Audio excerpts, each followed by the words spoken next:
Bom dia, meus amados, a graça e a paz do Senhor. Hoje vamos estudar o Evangelho segundo João, capítulo 5, versos 11 a 14, que dizem: Mas ele respondeu, o homem que me curou me disse, pegue a sua maca e ande. Então lhe perguntaram, quem é este homem que lhe mandou pegar a maca e andar? O homem que fora curado não tinha ideia de quem era ele, pois Jesus havia desaparecido no meio da multidão. Mais tarde, Jesus o encontrou no templo e lhe disse: Olhe, você está curado. Não volte a pecar para que algo pior não lhe aconteça.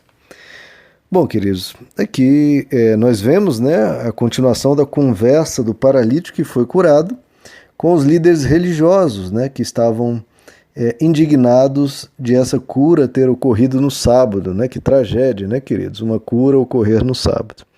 Só a mente religiosa do ser humano para considerar isso um crime, Uma bondade feita a alguém tantos anos preso, e os religiosos o que conseguiram fazer, em vez de se alegrar com aquele que estava alegre, que era o paralítico, ou elogiar, falar bem de Jesus que havia curado, não.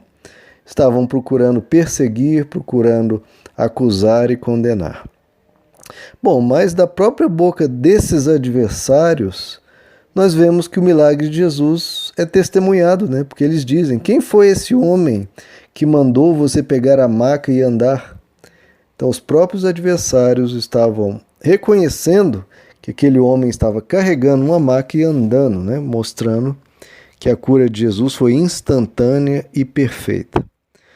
Bom, Jesus, entretanto, ele desaparece no meio da multidão, não fica ali, então o próprio paralítico não sabia quem havia lhe curado. E isso é interessante, queridos, porque existem em alguns lugares Jesus cura a todos, em outros lugares cura alguns. Neste lugar ele curou apenas um e depois se retirou. Isso mostra o quê, queridos? Que Deus, ele sabe o que ele faz. Ele tem os propósitos dele e sabe qual é a melhor proposta, o que é o melhor para o ser humano em cada situação. Ele não curou todos ali no tanque de Betesda. Por quê? Não sei. Ele sabe. Deus sabe. E o nosso papel é, diante daquilo que ele faz ou não faz, é confiar que ele sabe o que está fazendo, Ele tem essa sabedoria infinitamente maior do que nós, planos infinitamente melhores que os nossos. E é interessante, queridos, que ele faz um milagre de tal proporção, mas ainda assim não faz nenhuma propaganda de si. Ele se retira, ele não levanta, olha, vejam só, eu curei, vejam que poderoso eu sou, nada disso. Jesus nunca fez isso. E nem levantou qualquer contenda ou briga com os religiosos, mas se retirou. Existe um episódio onde Jesus cura um homem que tinha a mão atrofiada, e lá diz que Jesus ele se retira, diz que para a multidão não espalharem o que estava acontecendo, as curas que ele estava fazendo, e diz que isso cumpria uma profecia do profeta Isaías, que diz que o Messias ele não contenderia, nem clamaria, nem alguém ouviria a sua voz pelas ruas, mostrando que Jesus, o Messias que viria, seria uma pessoa pacífica, não seria uma pessoa de contendas, de brigas, nem elevando a sua voz, procurando chamar a atenção de todos. Não. Seria uma pessoa absolutamente mansa que passaria pelos lugares, deixando o ensino, deixando a misericórdia dele, mas sem fazer escândalos, sem fazer confusões. Bom, posteriormente Jesus encontra o paralítico, que não se recordava, não sabia quem era Jesus, eles se encontram no templo. Isso é importante, queridos? Veja que o paralítico, ele aproveita que agora estava caminhando, que estava andando, e vai até a casa do Senhor para agradecer, para louvar a Deus, para adorar. Que seja esse também o nosso modo de ser, né, queridos? Que a gente agradeça a Deus, que a gente vá ao templo justamente aprender mais do Senhor, crescer espiritualmente, buscar a Ele mais e mais. Esse é o nosso papel, essa é a importância de irmos à igreja, à casa do Senhor e crescermos mais e mais por gratidão e por desejo de estar cada vez mais perto de Deus. No Salmo 107, verso 21, diz: Deem graças ao Senhor pela sua bondade e pelas suas maravilhas para com os filhos dos homens. Ofereçam a Ele o seu louvor e relatem as suas obras com regozijo.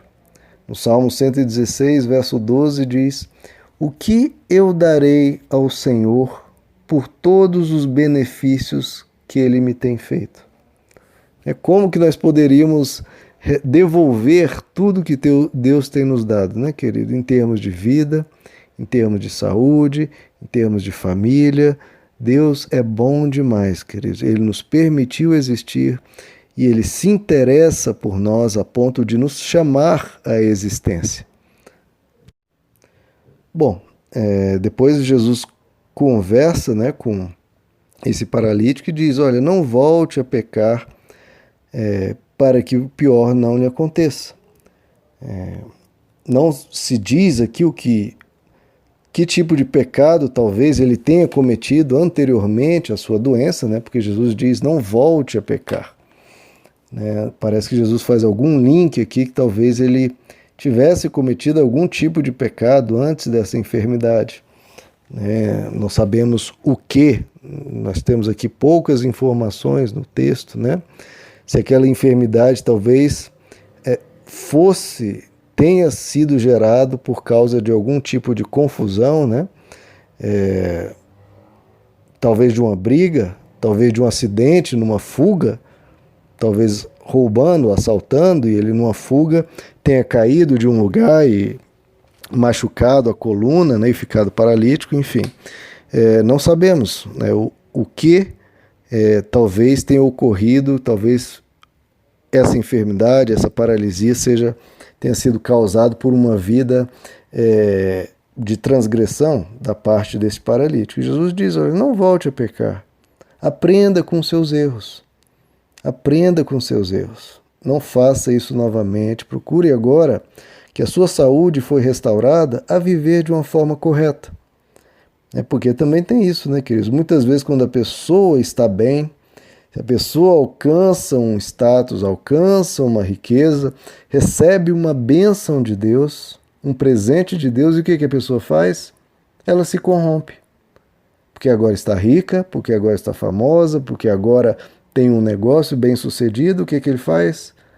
Deixa a esposa e os filhos e vai atrás de outras mulheres, ou passa a desprezar amigos de infância, amigos que lhe eram queridos, mas agora ele é rico.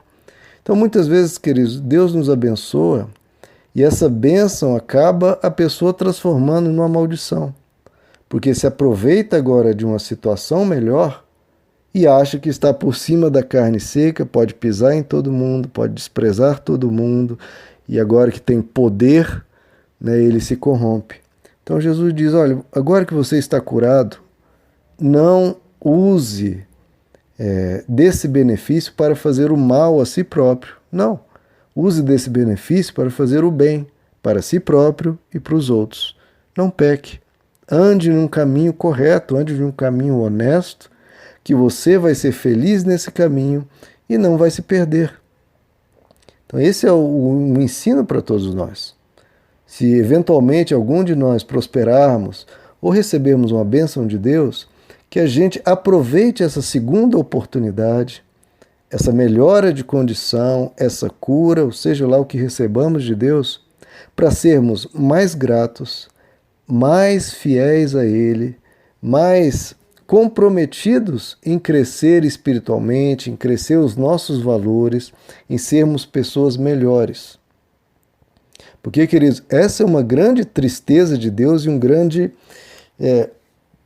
duelo no coração de Deus, porque Ele muitas vezes quer abençoar pessoas, quer restaurar pessoas, quer curar pessoas, mas às vezes ele sabe que se fizer isso, aquelas pessoas vão crescer, né, em termos ruins, né, vão se tornar pessoas más, vão se corromper com aquela bênção. E aí muitas vezes Deus, o que ele faz? Muitas vezes ele tem que reter essa bênção, porque a pessoa não sabe administrar aquilo, ela vai se perder.